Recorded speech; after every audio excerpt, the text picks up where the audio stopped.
मालू जी, राजेंद्र सोलंकी जी, संगीता जी बेनीवाल, आपकी first citizen Shrimati Kunti परिहार जी, MLA साहिबा मनीषा पवार जी, हमारी कला और संस्कृति विभाग की प्रमुख शासन सचिव श्रीमती गायत्री राठौड़ जी, महेंद्र बिश्नोई जी, राम सिंह जी राव, गोपाल कृष्ण जी व्यास साहब, सीन काब निजाम साहब, भानु भारती जी, सलीम खान जी कांग्रेस अध्यक्ष उत्तर, नरेश जोशी जी कांग्रेस अध्यक्ष दक्षिण, सचिन सरवड़े जी, अयूब खान जी, गणपत सिंह जी चौहान और मेरे सामने विराजे हुए श्रीमती सुमन यादव जी,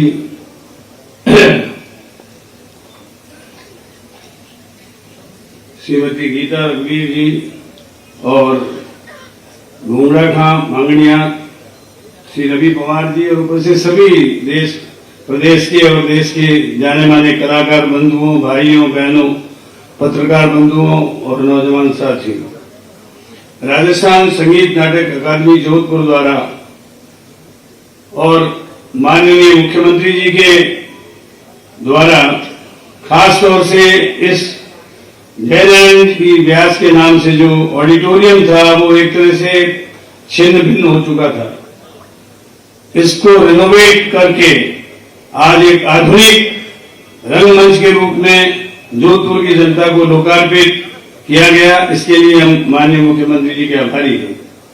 मैं विभाग की ओर से आप सभी कलाकारों का यहाँ स्वागत करता हूँ, अभिनंदन करता हूँ। माननीय मुख्यमंत्री जी ने मुख्यमंत्री लोक कलाकार सम्मान कार्यक्रम जो शुरू किया उसके अंतर्गत अभी आपने देखा होगा काफी लोगों को उनके खातों में पैसे ट्रांसफर हुए। कोविड पीरियड में भी घर बैठे कलाकारों को हम लोगों ने कार्यक्रम मंगवाए, यूट्यूब पे डाले और जो सेलेक्टेड कार्यक्रम होते थे उनके पेटे 5-5 हजार रुपए उनके घर बैठे खातों में डाले। कुल मिलाकर आपने कलाकारों को संरक्षण प्रदान किया, कलाकारों को घर बैठे काम दिया और आज भी जो 100 करोड़ रुपए की योजना का जिक्र किया गया उसका मकसद यही है कि हमारा कलाकार जो है उसको कम से कम 100 दिन का काम मिले और 100 दिन तक वह उस काम के माध्यम से अपना सम्मानपूर्वक जीवन जी सके। मैं इस अवसर पर खास तौर से बताना चाहता हूं कि उत्पादन की विधाओं में जो परिवर्तन आए, जैसे पहले लोग हल और बैल से खेती करते थे, अब वैज्ञानिक उपकरणों के माध्यम से खेती कर रहे हैं, इसको कहते हैं सभ्यता। हम अपने त्योहार कैसे मनाते हैं, नृत्य, गायन, हमारे जितने भी विभिन्न संस्कार होते हैं उस समय जो गीत गाए जाते हैं, ये हमारी संस्कृति है। को आगे बढ़ाने के लिए जयनारायण जी व्यास ने भी खूब जबरदस्त काम किया था। वे खुद अच्छे कलाकार थे, अच्छे नर्तक थे, अच्छे गीतकार थे और उन्होंने कई गीत लिखे और मैंने उनके कई फोटो ऐसे देखे हैं जिसमें वे नृत्य करते हुए नजर आते हैं। उनकी स्मृति में वे स्वतंत्रता सेनानी थे और समाज सेवी थे। उनकी स्मृति में ये काम करके आपने बहुत बड़ा उदाहरण पेश किया है। मैं समझता हूं कि जयनारायण जी की स्मृति को चिरस्थायी रखने के लिए ये काम हुआ है, ये आगे 100 वर्ष से काम आएगा।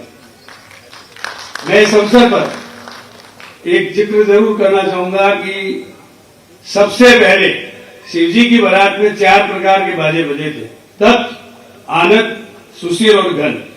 तत् मतलब तार से बजने वाले बाजे, आनत का मतलब चमड़े से कसे हुए जैसे नगाड़े हैं, ढोलक है, ये जो वाद्य हैं ये एक तरीके से इस प्रकार की श्रेणी में आते हैं। सुशील मतलब जिसमें छेद हो, जैसे हारमोनियम, जैसे वायलिन, जिसमें छेद हो, बांसुरी, ये सुशील प्रकार के बाजे हैं। और घन का मतलब कांसे से बने हुए जो बाजे हैं वो, ये 4 प्रकार के बाजे हैं, दुनिया में और कोई बाजा नहीं है। मानो जी उसके बाद में कुछ हाइब्रिड बाजे बन गए, जैसे भपंग, में डोरी भी है तार की तरह और पीछे कसा हुआ है, तो ये हाइब्रिड बाजे हैं। लेकिन पहले ओरिजिनली 4 प्रकार के बाजे थे जो शिव जी की बारात में बजे थे। अब सवाल इस बात का है कि संगीत एक ऐसी शैली है। ओरछा के दरबार में तानसेन पहले शुरू में वहां काम करते थे। उस समय वो इतना अच्छा बजाता था कि बहुत से लोग उनसे जलते थे और उसके कारण से राजा के सामने कई नारद होते थे, वो चुगल करते थे कि आजकल तानसेन को घमंड हो गया है, ये गाता नहीं है, इससे दीप राग गाओ। जब तानसेन को कहा कि दीप राग जो है गाओ, तो उसने कहा दिन में दीप राग नहीं गाई जाती है, इसको गाऊंगा तो अभी आग लग जाएगी। लेकिन राजा का आदेश था, उसने नहीं चाहते हुए राग गाई और जगह जगह आग लगी, खुद जलने लगा और जंगल की तरफ भागा।